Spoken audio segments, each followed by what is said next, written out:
Hi everyone, this is Jono Bacon and welcome to another episode of the Community Management Crib Notes. This is episode number 2. You can find out more when these videos are coming out by subscribing to the YouTube channel, by pressing that lovely big button up there.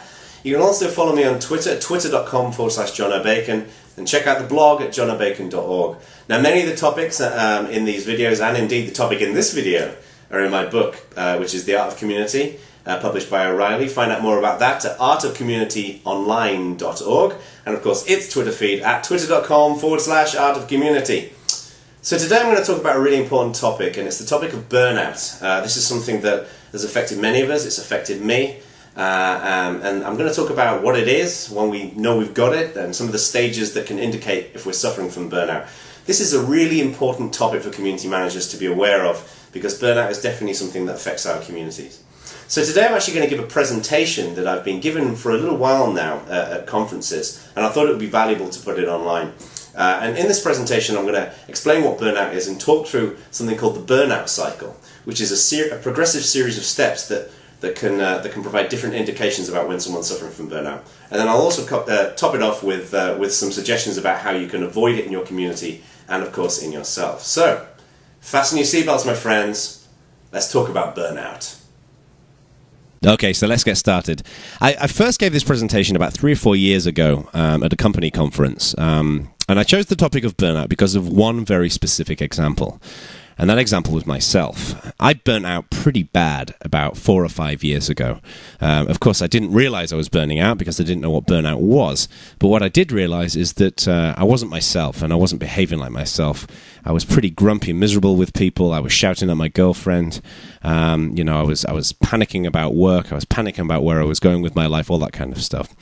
Now, I went away for 3 or 4 days to visit a friend, and I relaxed. I unplugged from the internet and from my work, and that helped me through it. And I eventually got through this burnout period. And I later realized, about a year later, in fact, that I'd burnt out when I learned a bit more about the subject. Now, spin forward probably 2 years or 2 or 3 years, and I started writing The Art of Community, the first edition of my book. And I wanted to talk about this experience and talk about the importance of understanding burnout, but I didn't have a particularly good way of articulating the different stages that are involved in burnout.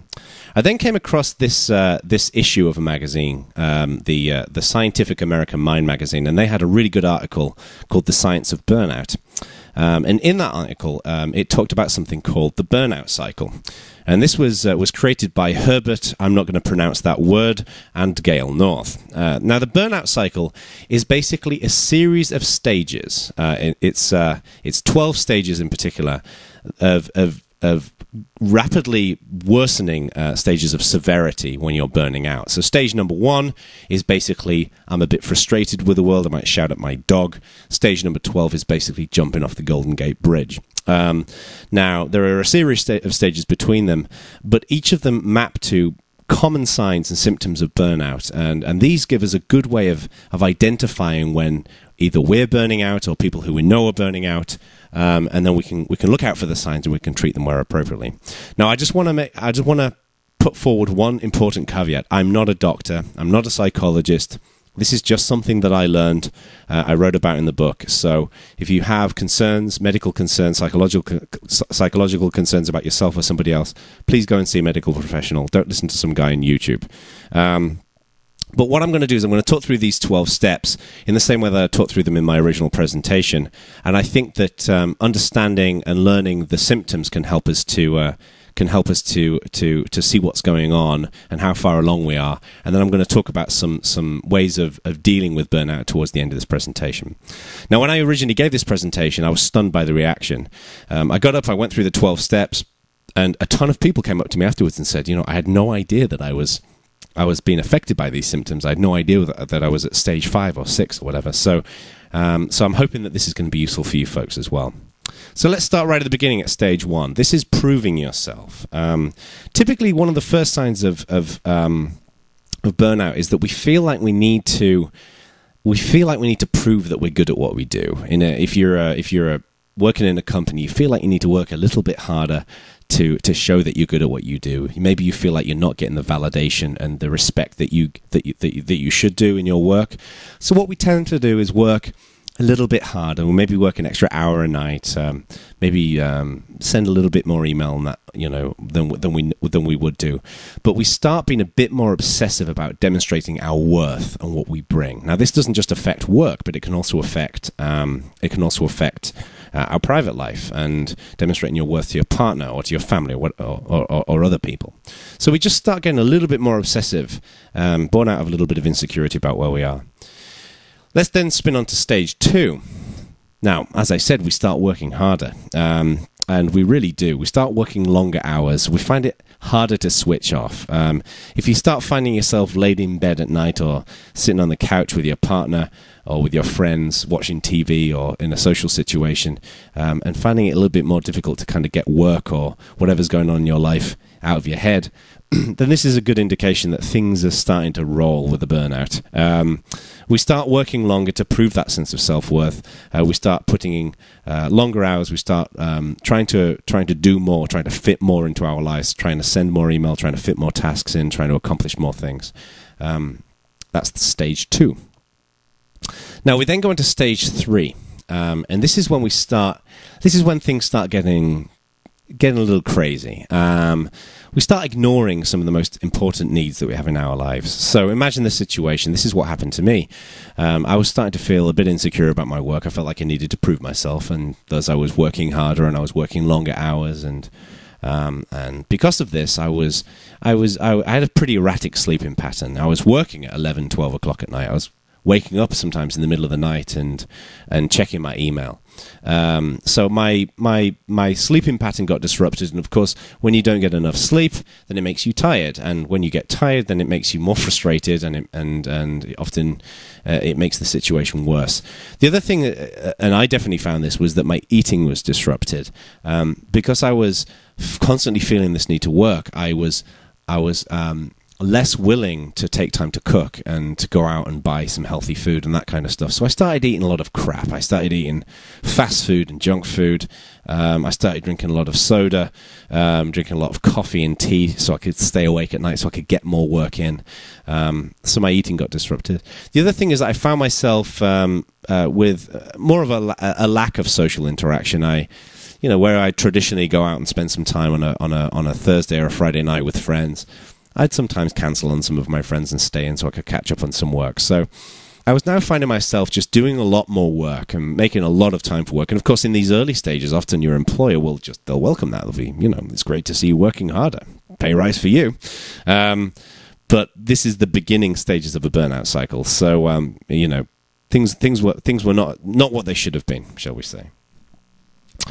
So on to stage 4. I started then, and this definitely happened to me, and this is common in burnout, where you start feeling panicky and jittery about your work and what you're doing. So often, in these kinds of situations, you feel like this obsessive need to prove yourself and to show your worth means that when you feel like you're not accomplishing that, you feel like people are deriding you, like people are talking about you not doing a particularly good job. You feel threatened. You maybe feel like your job is threatened.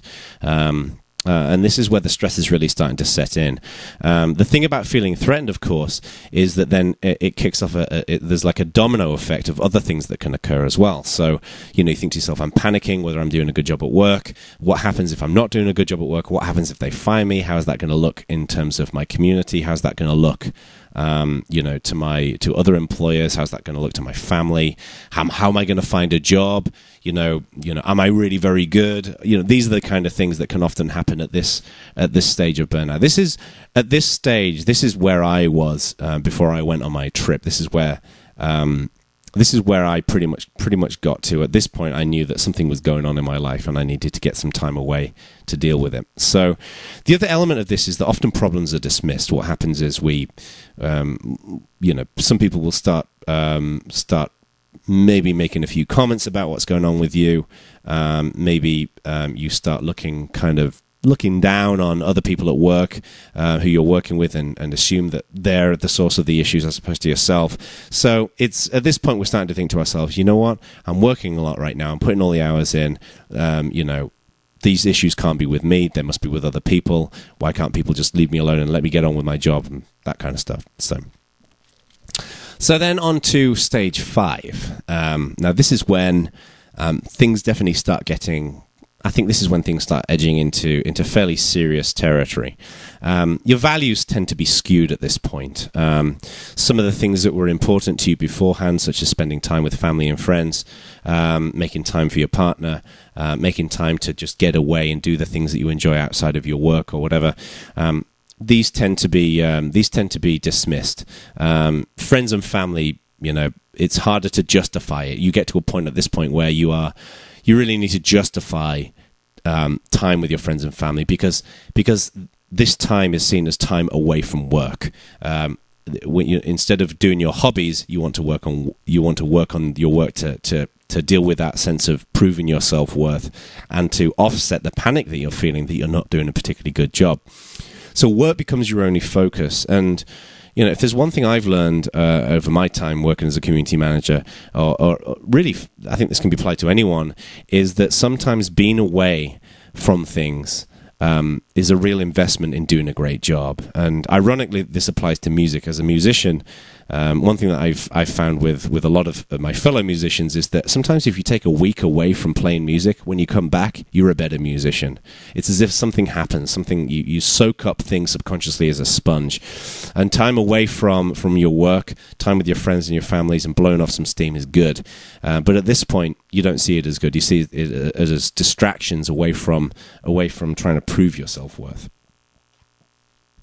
So at stage 6, this is when we start seeing some pretty grumpy attitude happening. You start becoming cynical and intolerant. You become intolerant of other people. You become intolerant of your family and your friends for wanting to take you away from your work. You become intolerant of people trying to you see it as interfering, but other people will see it as trying to help you. Sometimes you can be a little bit more aggressive. Now, this is depending on the kind of person that you are, but some people will be more aggressive than others. This can be as simple as just being grumpy with people, or this can turn into to sometimes physical aggression. The other element here is where you assign blame. Colleagues are often blamed at this point. The lack of time that you have is blamed. You don't feel like there's enough hours in the day to do what you need to do. You feel like there's so much work that needs to be completed, and you just don't have time to do it. So your workload is blamed as well. So basically, at this point, you're seeing. I think there's an element of feeling like a bit of a victim at this point. The world is against you. You're just trying to do a good job. You're trying to prove how good you are. You're trying to prove that you have clear worth in the scheme of things, and all of these things are conspiring against you. And this naturally is combined. Remember the earlier stages as well. At this point, you're probably not sleeping particularly well. You're not eating particularly well. You're not spending time away with your family and your friends. Each of these different things are all contributing to the fact that you are just getting burned. You're just getting nice and crispy at this point. So stage 7 is when we start seeing real withdrawal happening. This is often when family and friends this is when family and friends are often noticing some of the issues that we've got going on. Your social life is small and pretty much non-existent in many cases. People that just aren't seeing you. You're just constantly working, and when they do see you, you're grumpy and miserable and short with them. This is often when people start resorting to some other things in their lives to try and relieve some of the stress. It's as if you feel this buildup of stress and you feel like you need to resort to alcohol or, in some cases, drugs or whatever else to take the stress away. This is when you might find yourself drinking a little bit more or indulging in some kind of drugs or whatever it might be to try and just take that feeling away, to provide you with a temporary relief. And of course, that's a very, very dangerous position to be in, particularly when we've got alcohol and drugs involved.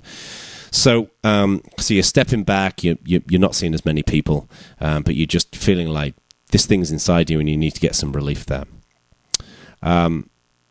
Stage 8 is when we start seeing some pretty odd behavior happening. This is when your friends and family are likely to start intervening. Your changes in the behavior become very obvious. This is when outbursts and strange activity in your workplace and at home is going to occur. This is likely going to bring real stress to your relationships, to your partner. You're probably going to be not a lot of fun to live with at home. Your friends and family are going to definitely be concerned and know that something's going on. But of course, you're probably at this point going to still be very dismissive of what's going on. You're probably going to be dismissive of the problems and say, I've got all this work to do. I need to do this. And everyone's just piling up in front of me and stopping me from doing this. I've noticed that with when I've talked to people about burnout as well, is that a lot of people use the excuse of, this is just a temporary blip. I've just got a lot on right now. And I've just got a lot on right now. Occurs in some situations, but people often use that as an excuse for the fact that they're burning out. Because I think a lot of people don't like to accept that they're burning out. That's just, I think, the way some of us are wired up. So anyway, we start seeing some of this kind of strange behavior happening, and very, very frustrated person, and friends and family are definitely concerned about that. So onto stage 9. This is often when we start depersonalizing. This is when the things that make you stop being you. This is when I think stage 9 is really when we need to start seeing some serious. We probably start need to seeing some medical attention at this point. This is often when depression sets in, a real feeling of worthlessness. Beforehand, it was a case of, I know I can do this stuff. I just need to prove myself. I've just got a lot to do, but I'll get there. Often at this point, I'm feeling pretty worthless, and there is a lack of confidence, and life just starts to feel pretty mechanical and emotionless. You get up in the morning, you make your cup of coffee, you go to work, you deal with your whatever amount of time at work. You work in the evenings as well because you're putting all these extra hours in, and you start forgetting what it's like to smile and to have fun and all that kind of stuff. And this is a pretty depressing time for somebody. And you start feeling really beaten down by the world at this point. And then we go into stage 10. Hang in there, my friends. I know it gets pretty depressing towards the end of this, but stage 10 is when we start seeing some pretty inner emptiness going on. You start feeling empty and lonely. This is when addiction can often set in, alcohol and drugs. What's often been reported in burnout situations as well is people often take on pretty unusual kind of sexual practices as well. Because the thing about sex and alcohol and drugs is that they all offer some kind of relief. And there is a feeling of emptiness and loneliness, and this depersonalization that's been occurring is something that you need relief from. So booze, drugs, and sex are ways in which you can try and accomplish that. But of course, there are risks associated with all of those things, particularly in excess. This is often when we start seeing people overeating. I mean, I talked earlier on about your eating can be disrupted in the same way that your sleep can be disrupted, but often the overeating is, again, a sense of relief. People just want to eat comfort food. I remember I experienced this at one point in my life where I just had so much to do, and remember how I said these stages can occur at different points, and some of these symptoms can occur outside of these stages and things like that. Well, I had the overeating thing for a little while, many years ago, and I felt like I was trying to prove myself, and to comfort myself I just used to eat a lot of McDonald's and KFC and all that kind of stuff. So and of course what this makes you is this often makes you pretty fat and unhealthy, and if you're not getting a lot of sleep and you're drinking caffeine all the time and drinking too much and doing drugs and engaging in bizarre sexual practices, this makes somebody a pretty weak person. Onto stage 11. This is when depression really, serious depression really sets in. This is beyond just feeling pretty mechanical and like you're just a cog in the machine. This is when you're feeling pretty lost and you don't know what to do, and you're just completely exhausted. This is often when, you're not eating well, you're not sleeping, you're working too much, you don't feel like you're being able to accomplish what you're trying to accomplish. And the future just feels pretty bleak and dark. This is often when, when the panicking is at its worst. This is when people start thinking, I'm not good at what I do. I'm going to get fired. I'm not good at this community management business. I'm going to be, I feel like I need to do something else, but I don't know what I'm going to do because I'm useless. This is often when you're looking at everything in a pretty half-empty kind of way. And then, of course, onto the final stage. This is onto the final stage. This is when it's basically physical and mental collapse. This is basically when people start contemplating suicide. In some cases, there's just a desperation for a way out. There's a desperation to just stop feeling the way you're feeling. Your life has become just a series of approaches to try and relieve the stress and the pain that you feel. You feel mental pain, you feel physically unfit, you feel physically unwell. And this is often when people start contemplating doing something silly and committing suicide. So this is the good news is that most people don't get anywhere near stage 12. Burnout is just something that kind of they get to a certain degree and then they deal with it and they get on with it. But there is a risk there. There is a risk that this, as you can see throughout all of these stages, is that it can build on top of it. It's a bit like a wedding cake. The first layer happens, then another layer can happen, another layer can happen. But I want to just emphasize that this does not affect everybody. If you start feeling a little burnt out, it doesn't mean that you're going to get to stage 12. But I think having an awareness of these things is good in knowing that if you are affected by some of these things, then you may be burning out and you need to do something about it. So the big question is, when talking about this, is how do we deal with it? I mean, how do we handle this not only in ourselves, but also in our communities? Now, handling it in yourself should be easier. You now know the stages of burnout. You know the 12 stages of the burnout cycle.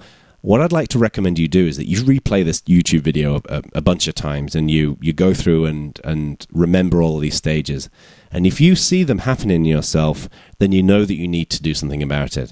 Great ways of dealing with burnout are just unplugging. Like I said to you earlier on, when it affected me, I just unplugged and I went on a trip for 3 or 4 days. I went out into the countryside. I saw some friends. I just got away from it. And by the time I came back, I was ready to get back into my work. I was ready to get excited about my work again.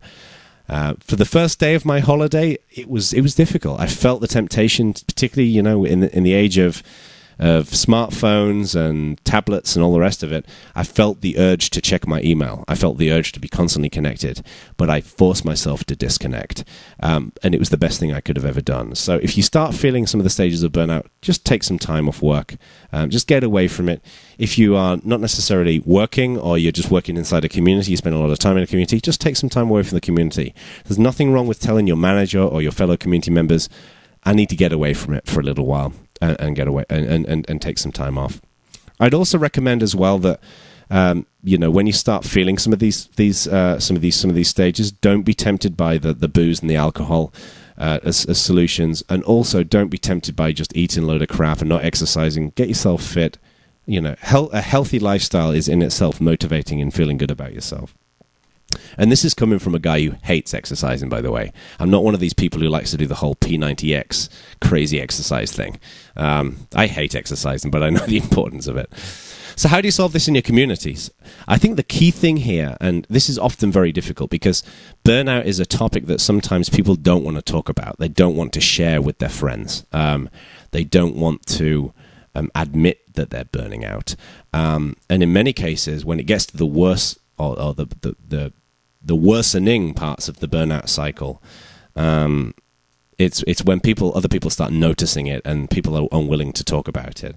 One of the elements of the burnout cycle is that often people refuse to accept that they're burning out. And I certainly experienced this when people told me, and I was like, no, I'm not burning out. I'm just busy right now. But how do we do it in the community? How do we ensure that our communities that we're managing are not going to be affected by burnout? It's a really simple thing in my mind. You just got to have a policy of I got your back. The way in which we deal with burnout is we look after each other. I've seen this happen a bunch in the communities that I've worked with, where often you can see the symptoms that are happening in people. And when you can see the symptoms, it's good to have a conversation with them. And just, so I'll give you an example. There was a guy in the Ubuntu community about a year ago who I could tell was, when I interacted with him, he just seemed a little stressed. He was just a little bit more reactive to some of the things that were going on. Some other people had commented on the fact that he seemed not himself. And I reached out to him. I just said, is everything okay? I just noticed that you seem a little stressed. I just wanted to check in, just make sure you're not burning out. And I presented it not from you need to stop being so grumpy. I presented it as, I got you back. I'm a friend, and I care about you, and I care about your welfare. I care about the welfare of everybody who participates in the communities that I manage and that I participate in myself. And just having that sense of I've got you back, and I'm keeping an eye, and I'm here to help where possible, is incredibly motivating. Now, what you also want to do is you also want to encourage an atmosphere of this in your community. And I'd recommend you go out and talk to your community and say, we need to look after each other. We need to keep an eye on each other. Because, as a community manager, you can't see the behavior of everybody in your community, particularly if you've got a large community. So encouraging your community to know the different stages of the burnout cycle so they can see it when it occurs in somebody else is a great investment in your community. I'd recommend showing them this video so they can see the 12 stages. And, if one of you, put it this way, if you're watching this now because someone said you need to watch this video because we want to keep an eye out for this in our community, then thank you for watching this video. And what you need to do is you need to remember these 12 stages. And when you see those things happening in other people, talk to your community manager or maybe just reach out to that person directly if you feel comfortable and just say, look, I'm just wanting to say I'm here as a friend. And that's a great motivating thing to do. So I do have some other, just before I wrap up, I do have some other topics as well that might be useful depending on what where you fit into in your particular work. So here's some other suggestions for changes that you can make. If you are a manager and you have a team and you feel like somebody on your team is experiencing some of these burnout issues, then you should be very, very supportive. It's often very hard for anyone to admit to their manager that they are burning out, that they're experiencing stress. A lot of people don't want to accept that because they see it as a sign of weakness. So keep an eye out for it in your team. And if somebody does talk to you about it or you feel like it's happening, provide a lot of support. Really validate that person's contributions. We all, as human beings, need validation. We all like to be told that we're doing a good job. We also, I think most of us want to be told when we're not doing a good job so we can fix it. So validate your team members' contributions. And if necessary, just sit down with them and say, look, I know you're stressing out. Let's restructure your objectives and what you've got to accomplish just to give you a little bit more breathing space. Maybe move some things around. I think the solution as a manager to solving burnout in your team is to be a great friend, not just a great manager. If you are working on a team and you're experiencing burnout, then please involve your manager first of all. Just let your manager know. Just say, look, I'm just feeling really stressed right now. I think I watched this YouTube video. Maybe point them to this video if necessary. And I think I'm experiencing burnout. I just wanted to tell you, I feel like I need to do something about it. But also enforce work hours, work your contracted hours, and take a lot of breaks. One of the things that affects people burning out is the fact that they don't take breaks. And again, I'm pretty guilty of this myself. But take your lunch break, take a break every couple of hours for 15 minutes or whatever, just to get away from it. Go out, get some fresh air. A great thing to do that I've experienced is just go and sit in the garden or go for a walk. For 5 or 10 minutes, just get outside, get the blood flowing. That can help dealing with burnout. If you are in a team and you feel like there's somebody else on your team who's burning out, not necessarily your manager or you, then reach out to them, be a friend, provide some help, and build a sense of spirit with them, build a sense of team spirit with them. Make everyone on the team know that you're friends. Emphasize the friend nature of the team, and also encourage people to vent. I mean, it doesn't matter how good of a colleague you are, how good of a community manager you are, how good of a manager you are, how good of a team player you are. Everybody gets frustrated. Everybody needs to just vent and get it off their chest. And and that's a perfectly normal part of human interaction. So I think it's important to have someone who you can vent to. And then finally, just in terms of you and your private life and how your private life fits with your community work or with your career, make time to take time off. Spend some time just relaxing. Again, I'm guilty of this sometimes, that often when I take time off from work, it's because I want to do something else. But sometimes just take a couple of days off to just sit there in your pajamas and play PlayStation or relax or whatever you do to relax, even if it's just laying in bed, watching Netflix, whatever it might be. Love your hobby. Your hobbies are great ways to get that steam out of your body and into the air. It's about decompressing. So love your hobbies and don't stop socializing. Going out and spending time with friends and family is so important for so many reasons. So that's pretty much it, really. And hope it was useful. I hope these slides were useful, and that's pretty much the burnout cycle. So there we go. Thank you for joining me again on one of these community management crib notes videos. I hope that was a useful topic to learn about. And do, of course, share your thoughts and comments and ideas and feedback about burnout and your experiences in the video comments. Please like it, subscribe to the channel, and of course keep up to date on twitter.com/Jono Bacon. And I will see you in the next video. Take care, my friend.